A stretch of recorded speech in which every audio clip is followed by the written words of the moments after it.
emotions when you go up on the stage? Yes, So absolutely. you are completely confident. Well, I think it's being sincere and genuine, true to the music, because in it there's some purity that only in a certain zone can you really relate to that, to really feel that. And I think for me, well, at least for me, that's true. So there are certain things technically we think about, but really to be able to express the music from heart to heart, I think it has to be very pure, come from a very pure place.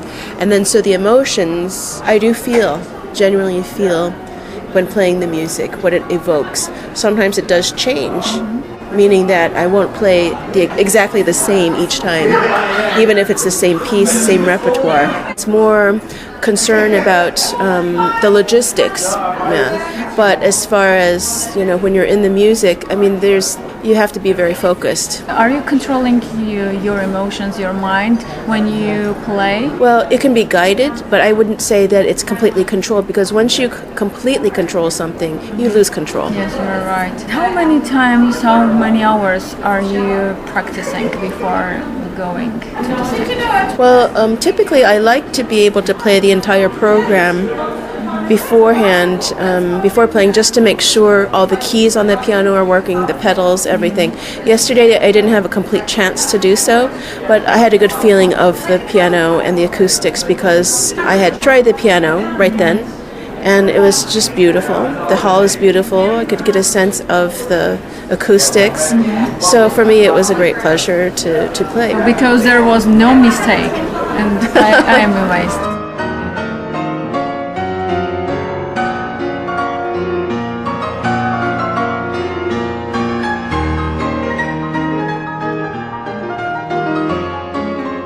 The first female who has been awarded in America. Yes. So you are the first.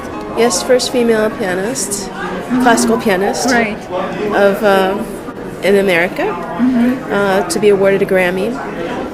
Also, the first classical pianist of Asian descent. I was born and raised in the United States. That's why your English is perfect. Well, Just I don't know about American perfect. English. It's American.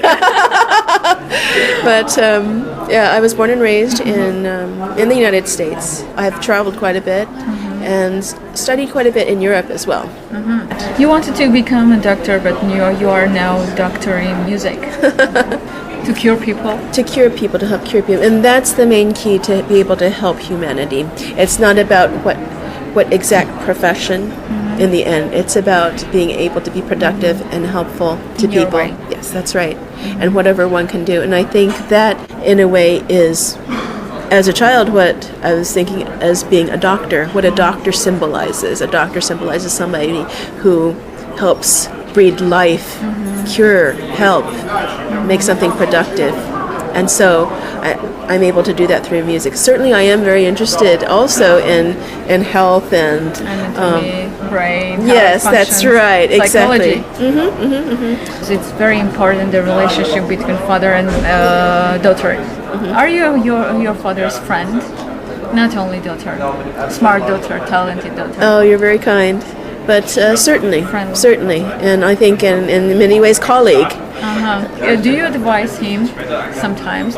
Oh, absolutely. We have many discussions. Even with this RC18, the Asian and Pacific Research Committee at the International Political Science Association. I've been involved in this for a very, very, very long time. Over 30 years. Oh my gosh. You have another profession too, not only music. No, not only music. No. Is it true? Yes, that's true. How do you find the time to do all this? Oh, I don't sleep enough, but Great. right now I have a joint appointment as a professor in both the College of Law and the Department of Music at Cleveland State University in Ohio in the United Yes. States. And it's been wonderful for me, really wonderful. And there I'm also able to combine both subjects in a way that is very productive, that people often don't think about, which is having to do with music law as well. So that could be a segment one can think of under entertainment law or Privacy, having for to do example, with your exactly intellectual property. copyrights. That's right. things like that as So well. you related those two specialties. And music is about your creativity. You use your energy, creative energy. Here right. you use your brain, Yes, your absolutely. logic, your Yeah. intellect. Yes, you got it. It was interesting that you brought up the doctor kind of situation, because there is one specialty I have within music, which I have been so-called curing people from injuries, performance-related injuries. So many professionals may have technical difficulties expressing what they want to express musically, because they have technical limitations. And what type of limitations am I talking about? That involves, for example, fatigue is one, but even more so, let's say carpal tunnel or tendonitis, things that when you play, one doesn't normally think about from an outside perspective. But nowadays, a lot of people have the issue with typing on computers, for example. Yeah, it's about habits, behavior, and the technique, how you're moving yourself. It is possible to be free from that without surgery, and it's very important for people like musicians, pianists in particular, who use their hands, not to have surgery, because it can really be detrimental. I mean, if you're a singer and you have carpal tunnel surgery on in your wrist area, that's one thing, you know. It will bother. Yeah, some people, they think it's wonderful to have that surgery because they're relieved from the pain. But a lot of times it does come back because of what they've been doing.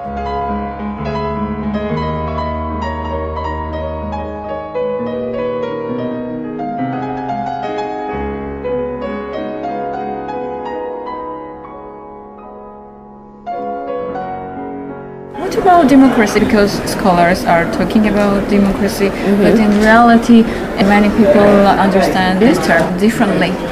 What is democracy? Right, exactly. I agree with you. There are many different interpretations of, there's the hardcore definition of democracy, but then it's left to a lot of interpretation as far as what kind of democracy.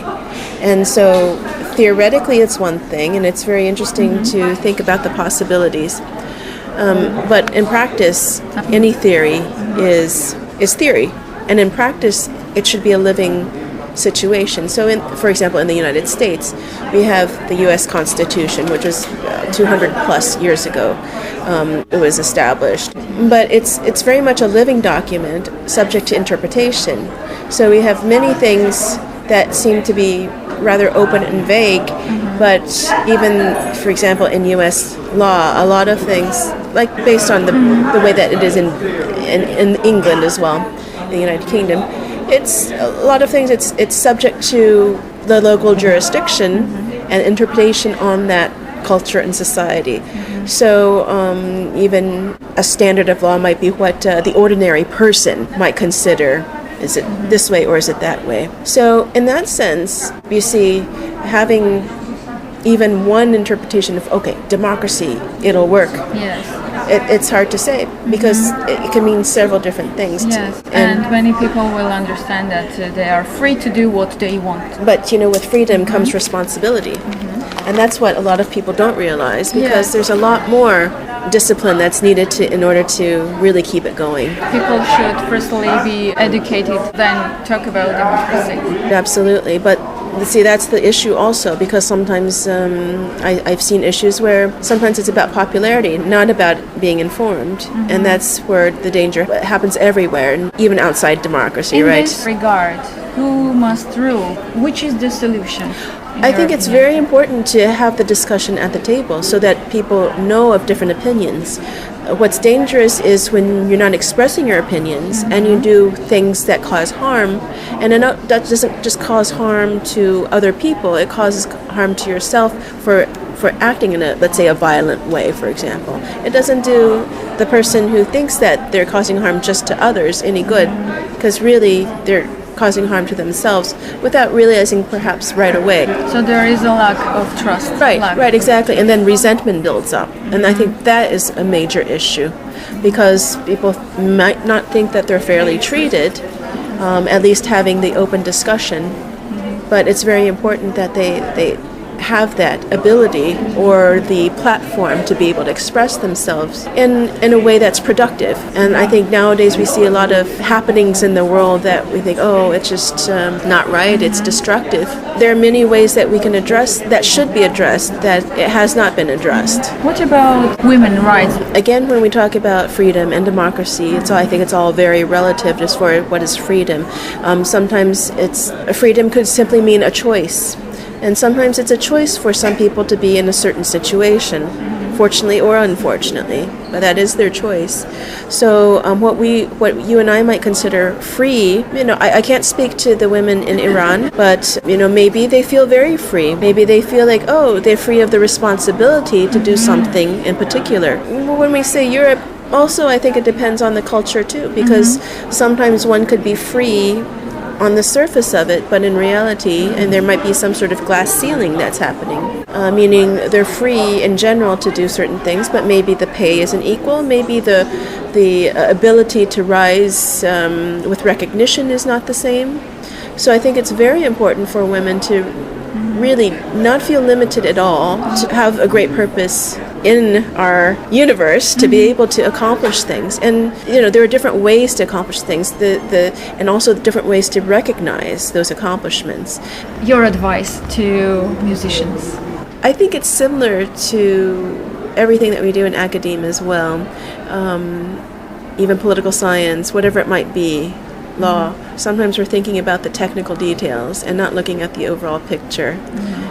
So it's not just about, let's say, the law, what's in print, what is in that constitution, but what does it really mean? What is the meaning behind that? What is the spirit of that? So it has to be practical, because just abiding by the rules does not mean that you're being just, because depending on how you're doing that, it might not be fit for that situation. So I think it's very important for musicians to realize it's not just about playing the notes on the page.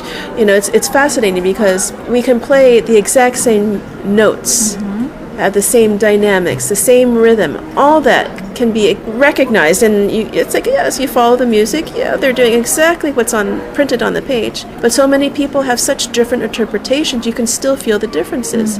So when a cook cooks something, that's right, just like a cook, the food has another taste. And exactly, you can have the same recipe, but tastes totally different. It's about finding that special quality. You have to be sensitive, you have to be aware, and you have to be compassionate to understand, to be able to appreciate those great colors in life. Thank you very much. It's a pleasure. Thank you, Elena.